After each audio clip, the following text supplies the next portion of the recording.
Welcome to Man Does Tech, where I solve the problems you didn't even know you had. You need a nearby iPhone or iPad, and if the Apple TV lost Wi-Fi completely, an Ethernet cable to get it online fast. First, add Apple TV Remote to Control Center or open the Apple TV Remote app. This pairs over the local network when devices share an Apple ID. If the Apple TV cannot join Wi-Fi, plug an Ethernet cable from your router. That forces a wired connection so you can access settings. Once done, move to changing the wireless network using the on-screen interface.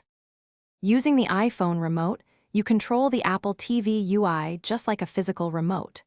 Select the Apple TV in Control Center, then navigate. Settings, Network, Wi-Fi. You'll see available SSIDs, choose the new network, and when the password field appears, type with your iPhone keyboard for speed and accuracy. This works because the iPhone acts as an input device and sends text directly to the Apple TV. Make sure you keep the iPhone close enough so the pairing stays active while the change completes. If you can't use an iPhone, pair a Bluetooth keyboard by holding its pairing button and using the TV on screen prompts. Typing passwords is faster that way. Another route is the Home app or iCloud keychain transfer. Once devices share the same Apple ID and keychain, credentials can sync and auto-join Wi-Fi. If the network change fails, reboot the Apple TV or unplug Ethernet, then retry.